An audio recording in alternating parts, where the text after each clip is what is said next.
वो welcome kit मिला था। नियुक्ति पत्र के लिए भी जो लिस्ट आनी है, बाकी डिपार्टमेंट अलॉट नहीं हुआ, कर देंगे 5-7 दिन में अलॉट कर देंगे। सरकार ने काम तो बढ़िया ही किया, 54,000 की भर्ती निकाली। ऑनलाइन तैयारी, ऑफलाइन जैसा अनुभव कपिल सर के मार्गदर्शन में करें RAS, PSI, EO, RO और अन्य भर्ती परीक्षाओं की तैयारी बूस्टर एकेडमी के साथ। अभी डाउनलोड करें बूस्टर एकेडमी ऐप। नमस्कार, मैं अजय कुमार शर्मा और आप देख रहे हैं एजुकेशन नगरी। और आज एक बहुत बड़ा कार्यक्रम गवर्नमेंट के द्वारा किया जा रहा है। दरअसल अगर बात की जाए चतुर्थ श्रेणी के कैंडिडेट को जहाँ नियुक्ति पत्र दिए जाने थी, 44,000 की जो संख्या आज जो रोजगार मेला था उसमें जोड़ा गया था, उन सभी को आज नियुक्ति पत्र नहीं दिया गया। इन सभी के बीच में कई चतुर्थ श्रेणी के जो कैंडिडेट थे वो इंतजार करके घर भी जा चुके हैं। कुछ 2-4 लोग ही यहाँ बैठे होंगे। आप देख पा रहे हैं जिस कदर सीट खाली है वो सब समथिंग 44,000 जो संख्या थी चतुर्थ श्रेणी की थी। और चतुर्थ श्रेणी को आज किसी भी जो 11 लोग वसुंधरा राजे द्वारा नियुक्ति पत्र देंगे उसमें से एक भी कैंडिडेट चतुर्थ श्रेणी को शामिल नहीं किया गया। यानी कि अगर बात की जाए सचिवालय, अगर इनको सबको छोड़ के बाकी और कैंडिडेट को चतुर्थ श्रेणी में शामिल नहीं किया गया, यानी कि अभी तक उनकी कहाँ पोस्टिंग होने वाली ये सब कुछ निर्धारित नहीं किया गया। तो इनमें से कई चतुर्थ श्रेणी के कैंडिडेट है, उनसे बातचीत करते हैं और आज जानते हैं कि क्या वास्तविकता में हकीकत है क्या। चतुर्थ श्रेणी की जितनी बड़ी संख्या थी उसे जोड़ा गया, लेकिन उसके बावजूद भी आज जो नियुक्ति पत्र देना था वो नियुक्ति पत्र क्यों नहीं दे पाई सरकार। जी आप आज आए हैं कौन से चतुर्थ श्रेणी के? जी सर, चतुर्थ श्रेणी के अनुसार। चतुर्थ श्रेणी का। तो क्या आपको नियुक्ति पत्र मिल चुका है? जी सर, अभी वो वेलकम किट मिला था जो मिल गया। और आज नियुक्ति पत्र भी मिल रहा था, उसका क्या रहा? नियुक्ति पत्र के लिए भी जो लिस्ट आनी है, बाकी वो अभी आई नहीं है। जिलेवार से जो लिस्टें आएंगी उसके हिसाब से किस डिपार्टमेंट में चयन होगा, क्या होगा, अभी वो डिक्लेयर नहीं है। बस ये वेलकम किट मिली है अभी। तो वेलकम किट मिली है या इससे पहले भी किसी अधिकारी द्वारा बताया गया हो कि आपकी नियुक्ति कब तक हो जाएगी? नहीं, अभी तो ये तो क्लियर नहीं है, बट बोल रहे हैं कि जल्दी हो जाएगी, 1-2 महीने में, ऐसे अंदाजा का लगभग। बस क्लियर नहीं है ये चीज। अच्छा, चतुर्थ श्रेणी काफी समय से संघर्ष कर रहे थे और चाह रहे थे कि जल्द से जल्द ये वैकेंसी क्लियर हो जाए।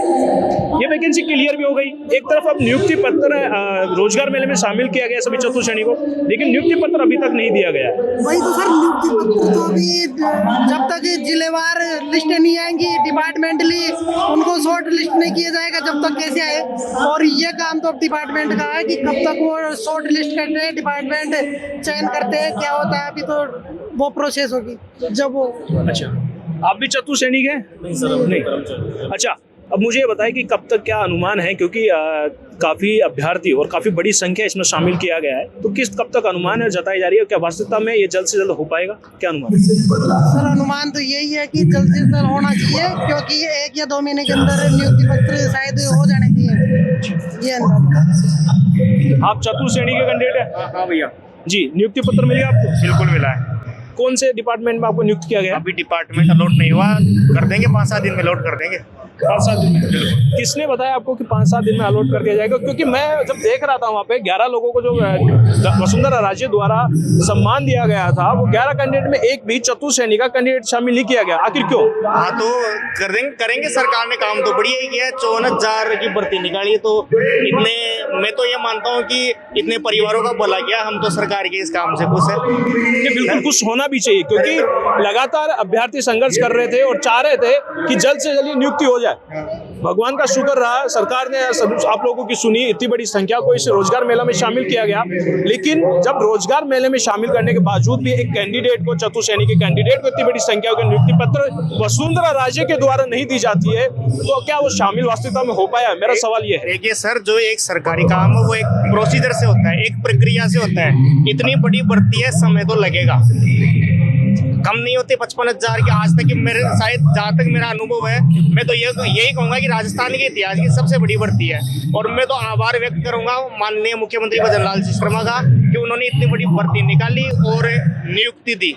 नियुक्ति दे देंगे, इतने दिन ही इंतजार किया है, तो 1-2 महीने, 2 महीने, 4 महीने, 5 महीने और कर लेंगे, क्या फर्क पड़ता है। अच्छा, आपने बिल्कुल अच्छी बात बोली, सरकार बहुत अच्छा काम कर रही है बिल्कुल, और अभ्यर्थी कहीं खुश भी नजर आ रहे हैं कि आखिरकार थोड़ा सा 1-2 दिन या 5 दिन 10 दिन, लेकिन आखिरकार जो फाइनल उनको रिजल्ट चाहिए था वो मिल चुका।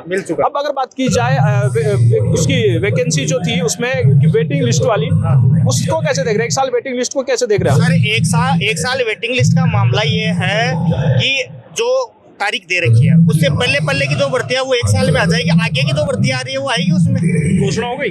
घोषणा करेंगी सरकार वो, घोषणा करेगी। अगर उन्होंने नियम निकाला है तो घोषणा भी करेगी। ठीक है, हम तो सरकार के इस कार्य की बड़ाई करते हैं। भजन लाल शर्मा जिंदाबाद, नरेंद्र मोदी जी जिंदाबाद। तो देखा आपने कि चतुर्थ श्रेणी को इस 44 कैंडिडेट को इसमें शामिल किया गया। दरअसल यहाँ पे लगातार सभी को एक नियुक्ति पत्र की बात की जाए, 11 कैंडिडेट थे, उनमें से एक भी चतुर्थ श्रेणी को शामिल नहीं किया गया। वसुंधरा राजे द्वारा यह सभी को नियुक्ति पत्र दिया गया, लेकिन एक भी चतुर्थ श्रेणी को यहाँ पे कैंडिडेट को नियुक्त नहीं किया गया, नियुक्ति का पत्र नहीं दिया गया। दरअसल अगर बात की जाए वजह की बात की जाए तो एक वजह यह है कि अभी तक डिपार्टमेंट फाइनल नहीं हो पाया कि किस कदर में कौन से डिपार्टमेंट इनको भेजा जाएगा, जबकि 44,000 इतनी बड़ी संख्या को रोजगार मेला में शामिल करना और उसके बावजूद एक कैंडिडेट को नियुक्ति पत्र प्राप्त न कराना, ये कहीं ना कहीं कुछ कमियों को दर्शाता है। अब देख रहे हैं कि क्या वास्तविकता में जो इतनी सरकार ने इन बच्चों की जो 44,000 कैंडिडेट थे उन लोगों को खुशी तो दी है, लेकिन एक नियुक्ति पत्र का जो समय है वो कब तक वो लौटा पाती है, कब तक इनको नियुक्त कर पाती है, ये देखने का विषय। फिलहाल बने रहिए एजुकेशन नगरी न्यूज पर। नमस्कार।